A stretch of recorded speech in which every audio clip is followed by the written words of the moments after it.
¿Quiénes somos?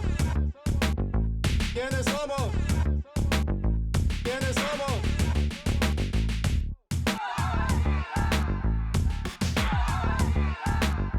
¿Quiénes somos?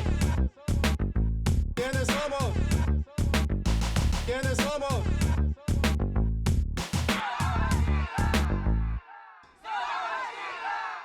Hi, welcome to CHIRLA TV. I'm Edgar Aguilar y hoy vamos a estar hablando de una elección muy importante que se va a llevar a cabo aquí en California para decidir el futuro de nuestro estado. And for that, we have two very special guests today. We have CHIRLA's political director, Fatima Flores, as well as Carla Sombro, the deputy director of the Million Voter Project. Welcome today. Hello. Hello. I'm here with joining this team as well in this really important charla as we're going to head into a really important election.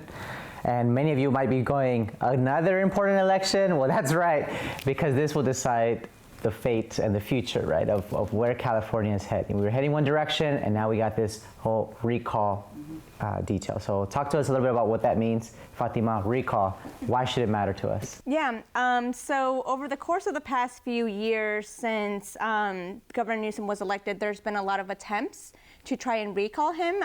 The most recent one has been successful in that they've had enough petitions and then the signatures to have this on the ballot, which is why this special election will be taking place September 14th. Tuesday, September 14th, voters in the state of California will decide the fate of what happens next in the state and how we move forward. So that's why we're here with you guys today, so that the viewers at home understand what is happening with this recall process and how they can act and be activated within this campaign.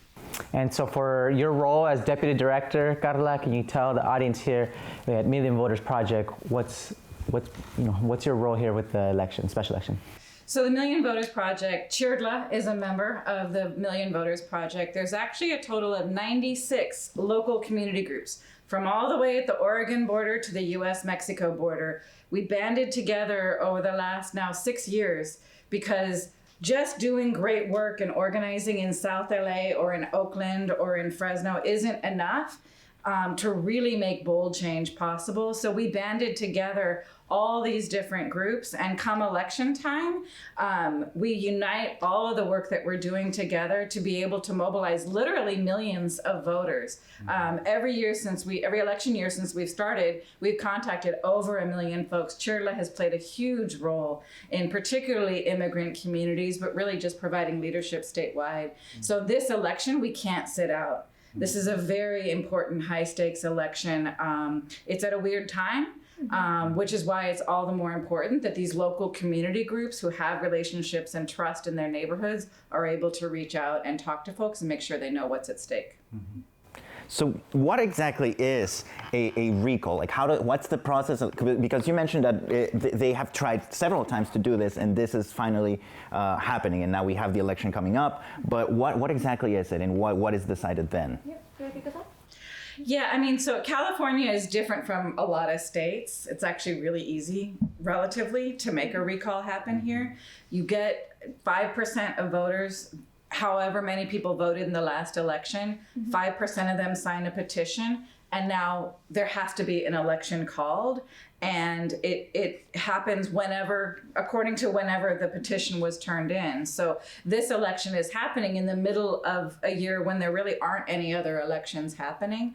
And what gets decided is two things. Number one, do we keep or recall the current governor, Gavin Newsom? And then the second question is, if a majority of people vote yes, who should be the new governor? And the thing is, unlike the regular election cycle elections, if a majority, 50% plus one, vote yes on the recall, then whoever out of the now, I think, 60 and counting candidates, whoever gets the most votes is the next governor. Even if they're not the majority, even if they're 10 or 20%, if that's the most votes of all the other candidates, that's who our next governor is, starting the next day. That's what's so concerning about this whole process is that Governor Newsom was elected with 60% of the vote in California, an overwhelming majority of support for a candidate, which is really telling.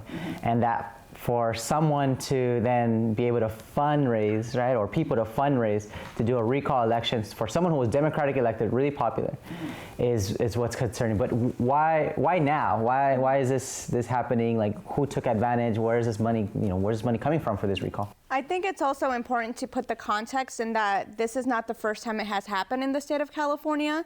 The last time that a governor was recalled was actually in 2003. Right, with Governor Davis, this happened, and then he was replaced by then candidate Arnold Schwarzenegger, the actor. So California does have a history of recalls, and what we're here to ensure is that our communities understand what is a recall, right? ¿Qué está pasando con esta elección? And how can you be an active participant depending on how you vote, right? That's what we're here to do, provide that information, because again, like Carla said, it's happening on an off year in September, right? Not in November, post-pandemic, not in November when most people and voters are used to voting. So that's why we're here to get at that word, and so that they can become more engaged in that process, because again, there doesn't need to be a reason to recall a public official. You just get enough signatures and boom, it happens. So I think it's important to also put that context that this has happened before in 2000. ¿Quiénes somos?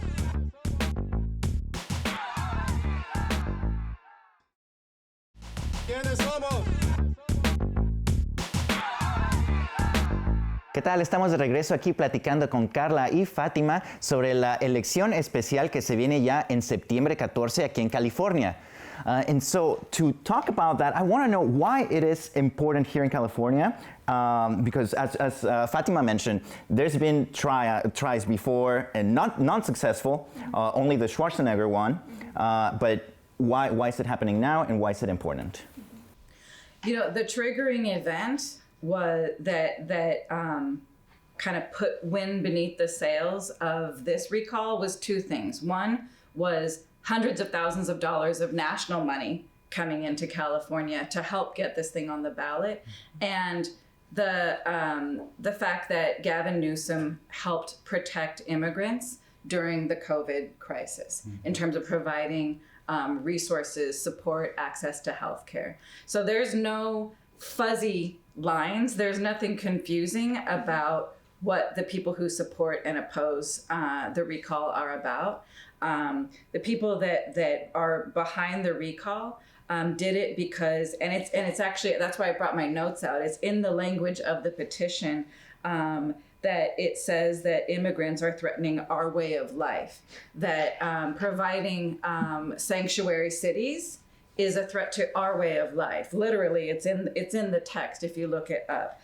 And they talk about Prop 13, which really he has nothing to do with, but that is a thing that people in the state of California care about, the systematic disinvestment in our communities. The people behind this want an end to that. So there's two visions of California. This happened back in 2003 when Gray Davis was recalled.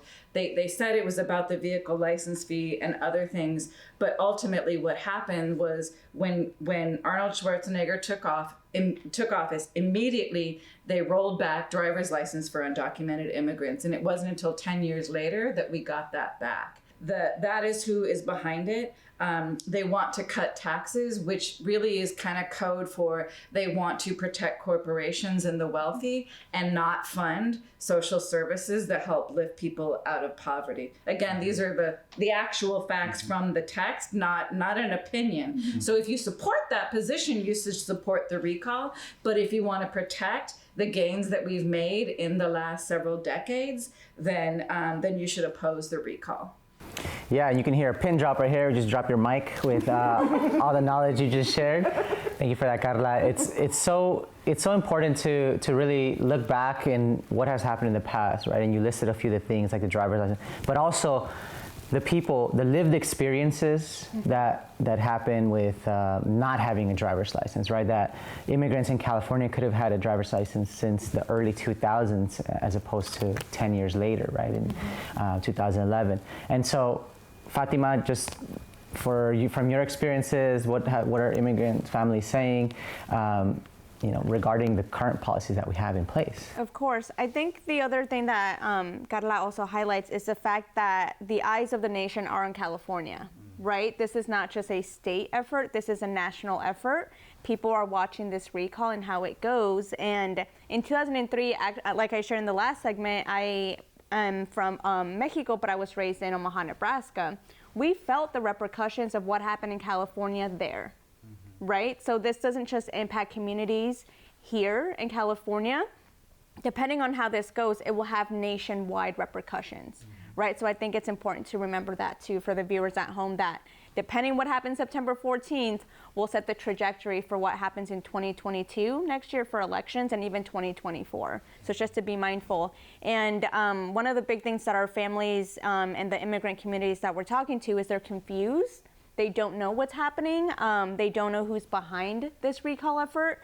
They want to know how they can be engaged in votes and what that process looks like. So I think it's also important to highlight that, again, this process is undemocratic in a lot of ways, right? Because it's kind of taking advantage of the fact that not a lot of people are paying attention to what's happening, and they want to come in and do this recall. I think we could have a whole segment just on unpacking that, because I have similar sentiments as soon as I started hearing about this whole recall process, and thinking about how some special interests, some rich folks can, especially who aren't even residents, might not be residents of California, are impacting the elections, right? And not only that, there's a fiscal cost to it as well to the state. Yep. Can you speak about that? $250 million, more than $250 million, $276 million is what they estimate, just to make the election happen. Yeah. Yep. California tax dollars. Oh yeah, no, that's our tax dollars. That's what we pay in our income tax, our property tax, our sales tax. Yeah, that's that our could money. be invested in something else, right? Like, I don't know, the people that were living in tents that I saw right outside on the way here today. Yeah. No, or schools, our communities, a lot of things, like a lot of money is being wasted on this, like, en este capricho de elecciones que no tienen ningún sentido. But it really bothers me how much, like, all the experiences, like Pedro, like Fatima have mentioned, all the experiences that our immigrant communities are going through, that went through back in the previous recall with Arnold Schwarzenegger and the driver's license, and now everything that's at stake for us. So we'll continue the conversation right now, right after this break. ¿Quiénes somos?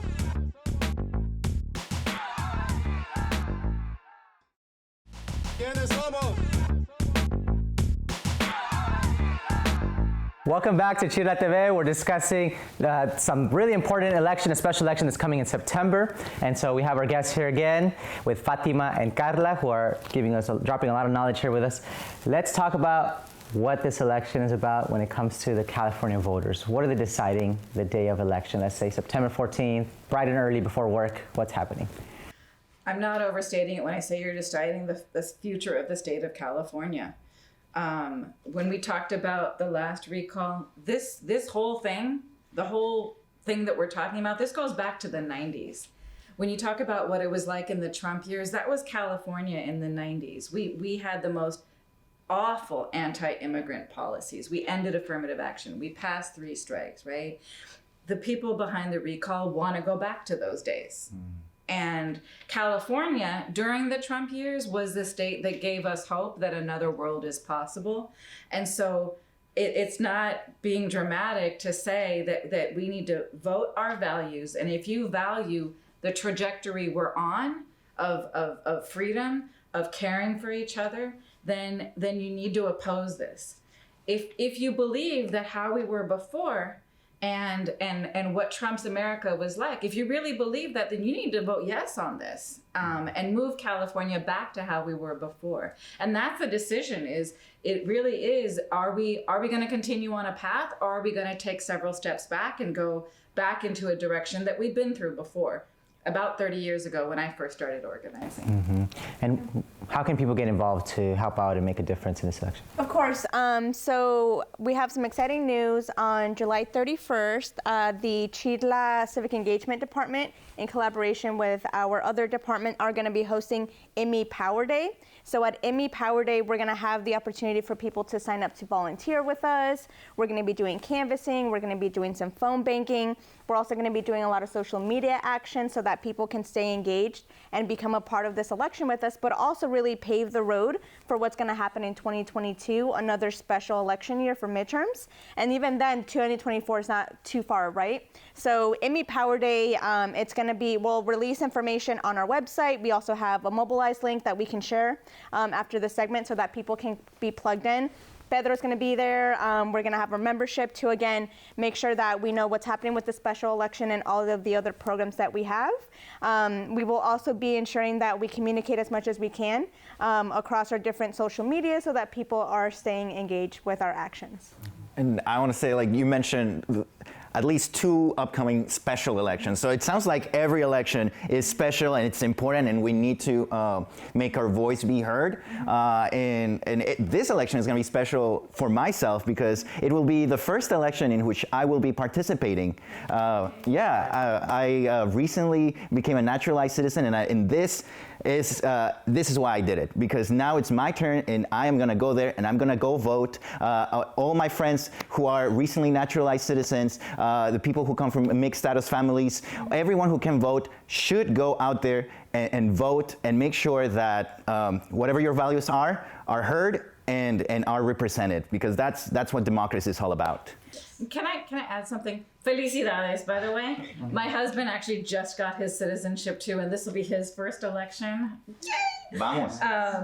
But also that even if you're not a voter, si no eres votante, todavía puedes votar 3 veces, because we can triple our vote. Yep. Find 1 family member, 1 friend, and 1 coworker, and make sure all 3 of those people go vote. Yes. So, see, if you're a voter, then your vote vale por 4. If you're not a voter, you still vale por 3 votos if you get 3 other people to vote. Yep. And that in person with someone you actually know is a million times better than even the door-to-door contacts that the volunteers are going to make. You can do it right there from where you are watching this show. You can actually have a really big impact by tripling your vote. Y no, aquí en CHIRLA TV no nos quedamos atrás. Vamos a hacer trío los ciudadanos, porque yo también me hice ciudadano este año y va a ser mi primera elección también. Entonces ahí salimos a las urnas a votar el 14 de septiembre. Vamos a regresar con este segmento muy especial de CHIRLA TV. ¿Quiénes somos?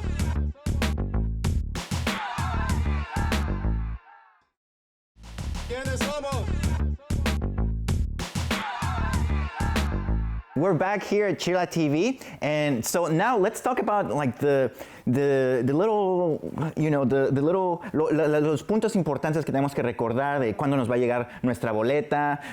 Podemos votar por correo. Can we vote by mail? Should we do it in person? Is it going to be the same in every single part of the state? Like, what should we expect? Yep. Para que los votantes sepan, las elecciones van a ser septiembre 14. Y de ahí, dependiendo del condado en que vive, hay diferentes reglas. So the elections are on September 14th. Based on the county that you live in, there's going to be a little bit of difference in some of the rules. On August 16th, your ballot should be getting to your house, right? So every registered voter in the state of California will get a ballot and a ballot packet sent to them around this time that the episode is airing. So just so that you know that it's going to be coming to your house. Alrededor de este tiempo, en agosto 16, las boletas y el paquete de las boletas va a llegar a su casa. El secretario del estado de California va a mandar una boleta a cada registrado, cada votante registrado. Entonces, en este tiempo, cheque su correo porque le va a llegar la boleta. Y ya de ahí puede entregar la boleta o también va a tener la opción de votar en persona. Mm-hmm. Can you speak a little bit about how voters should prepare for this? Mm-hmm. You know, the election process is a lot more simple than it used to be. But the key thing is that if you moved, you should re-register now. You can still get your ballot in the mail. Say someone accidentally tossed out your ballot, you can still vote. You can still vote. You can actually vote. You can register on September 14th, Election Day. We suggest going a little earlier. Again, we'll have information soon for folks to find exactly where they can go in person. But to prepare really is to just make a decision. Am I voting yes or no? And then it's as simple as marking the ballot. You can mail it in, no postage required. That's also a new thing that we had to fight for, and we got. So you can mail it in early. It has to arrive within 3 days or within a week of the election. But the most important thing is make a plan. Am I going to vote by mail? Am I going to drop it off? There'll be places you can drop it off. Or am I going to vote in person? And if you're going to vote in person, figure out where you can go, figure out when you can go, make sure you have plenty of time. And you should be good to go. And like I said, figure out who those 3 people are that you're going to bring with you. And you're going to call them, you're going to text them, you're going to stop by their house, make sure that they also have a vote plan. That's really the main thing to prepare. That's so important given that this special election is not an election year. People might be distracted, might not know about it. And so I think that's the key takeaway from all this, is to definitely invite your friends to vote, right? And to learn more about the Million Voter Project, where can we go? We do have a website, millionvotersproject.org, all one big long word. And on that is some basic information. You know, we really are a project of the 7 partners, though. If we really want to know what the Million Voters Project work looks like, go to the CHIRLA website, get involved in CHIRLA, because CHIRLA is where the actual work happens. Million Voters Project is how we all come together and make our plans together and go out into battle together. But where it hits the ground is right here with Fatima and the team at CHIRLA. That's right. That's why you should become a CHIRLA member. Go to chirla.org/become a member and volunteer with CHIRLA, be part of the Million Voter Project, and make sure that this election we make a difference. So join us this September 14, those of you in California, to go out and vote, right? Edgar's going to be there, I'm going to be there, so we might run into each other, and Fatima will be cheering us on in the back, you know, given that. I'm your proxy vote. There you go. You can count me as one of your turnout, right? Your turnout numbers. So thank you all so much for joining us. Any last words you want to say? Just that, you know, we say this every election, that this is the most important, and it's true every time. We're deciding on the future of our state. So let's make the right decision and make sure our folks are with us. Fatima? Bless.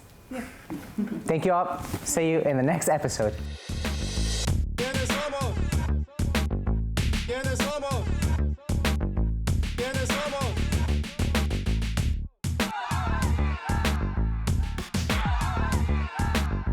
¿Quiénes somos?